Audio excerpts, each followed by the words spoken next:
Well, hello and welcome to Nerve Flossing 101. We're going to start with warming up your neck.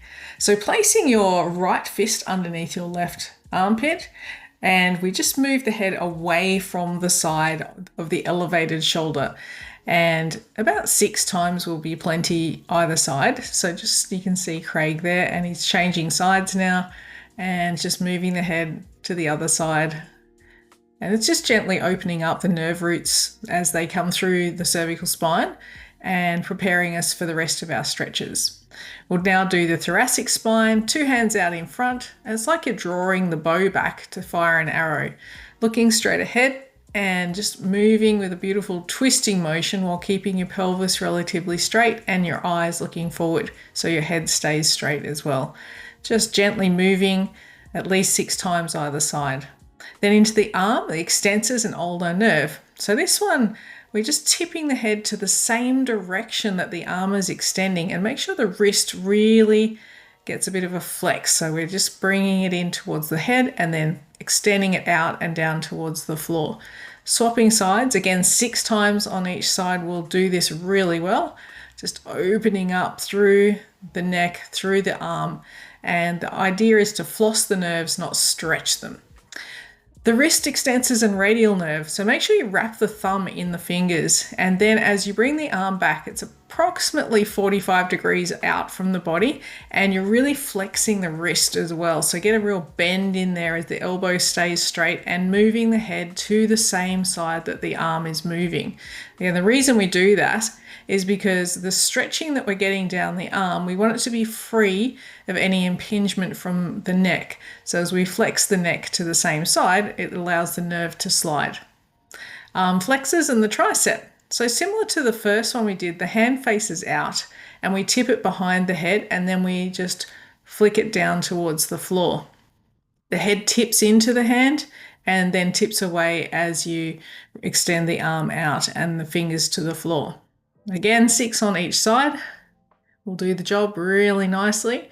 This one is really good for golfer's elbow and tennis elbow. We can get into the muscles, particularly on that part of the arm. The wrist extensors. So now we're going to get into the underside of the wrists. Bring the palms together and the elbows as high as you can without the palms coming apart. And then we move them from side to side, and at the same time the head goes to the same side. So we're allowing for the nerves to stretch without having to be getting caught in multiple places. Now the lumbar spine. Firstly, we'll do some lateral bending. So hands on the shoulders, and you can either sit on the chair to keep your pelvis still, and we just want to bend deeply across the lower back.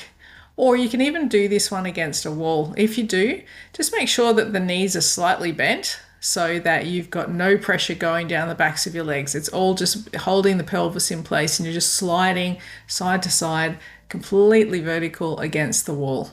Amazing. Again, it's about 6 to each side. You can do a little more if you like, because it always feels good to do this one. And then once you're done, you're ready for changing position. We're now going to move into our cat-cow position on the floor. Looking up, using our eyes, dropping the spine, and then curling up and looking down between the legs. You can see how Craig's spine is really flexing and then extending, and this is going to prepare us for the rest of the flossing. So about 10 of these is a good idea. Just allowing our spine to go through that range of motion, opening up the facet joints, allowing the nerves to get a gentle little flossing all of their own before we do anything else at this stage.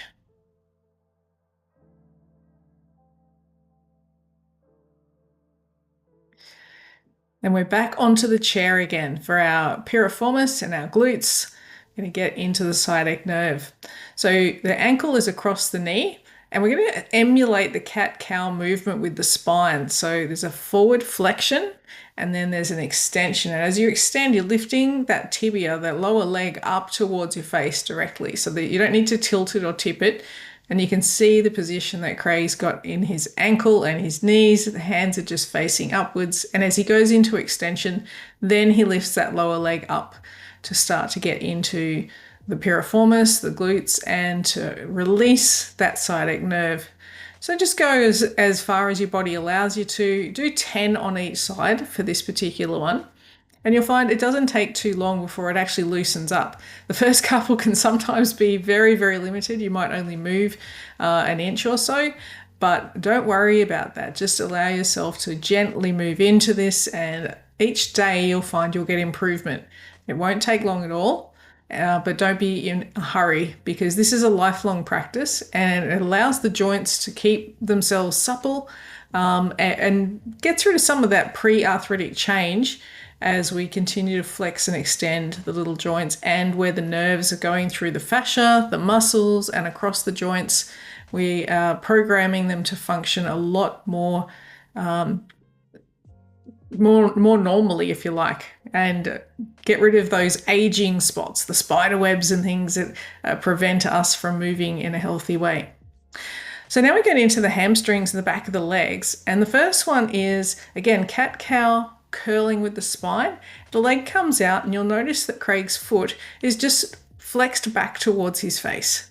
We do 5 on each side and we're pulling that leg up and the toes back towards the face. That's what we call dorsiflexion of the foot. He's got a great tan line there, and that's because of all the pickleball we've been playing outdoors. So we do 5 each side on that one. And then the next 2 movements are going to be very, very similar. But there's a slight variation of where we put the foot, and it makes a big difference. So the second part is we're going to turn the foot inwards a little bit. I'll try and get a better camera view there. There we go. And you'll feel that down the outside of the calf muscle where the fibula bone is. And that's just getting into a different part of the muscles, the fascia, and allowing that sciatic nerve to get a completely different type of stretch. So each time we do one of these, we're building on the stretch beforehand. So please try to stick to the order of things so that you're gradually opening up the nerves as you go and not causing any stress or trauma. Because as soon as we cause stress, then the muscles actually overreact and we're trying to stretch a stressed muscle. It's very, very tricky. Now this third one, you'll notice it's the toe pointed. So still doing the cat-cow movement, extending the leg with a pointed toe, getting more into the front of the tibia now. So you'll feel it a little bit down the front. Really good for shin splints, by the way. So if you've had shin splints in the past, these are amazing for undoing a lot of that old scar tissue and damage.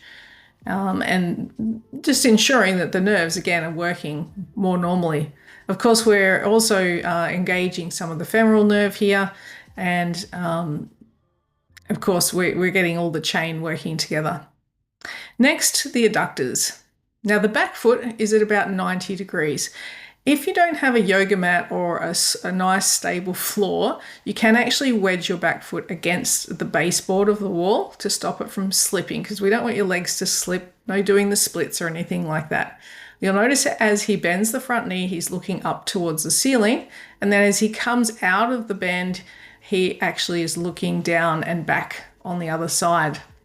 Another thing is, if you feel like you're losing your balance, then do have a chair nearby or a table or something you can rest on, because sometimes we do lose a little bit of our orientation and we might not know where we're at. So having something to lean against or bump up against allows you to keep your sense of balance and not get dizzy and fall over, because we don't really want to hurt ourselves while we're looking after ourselves and making ourselves healthy. So we do about 6 on each side of this one as well, getting into the inner leg. There's a big nerve there, the saphenous nerve. And then finally, the quads and the femoral nerve. So lying on your tummy, chin goes to your hands, looking up as you flex the leg and flex the ankle. 5 on each side, and this is round 1. We go to the other side, keeping the ankle flexed, looking up, and really getting a beautiful stretch into the front of the hips. They get very tight from all the sitting that we do. 5, and now we do go again, but we're going to point the toe. Slightly different activation through the front of the leg there, through the femoral nerve, and also through the back of the leg, because we're engaging the gastrocnemius, the soleus, to keep the toe pointed all the way through. and swapping sides again, 5 on each side. And that brings us to the end. We're all done. Didn't take long, about 10 minutes in fact, and your nerve flosses are all handled and you are ready to go for the day. So keep up the water, keep up the exercise, and enjoy the rest of your day.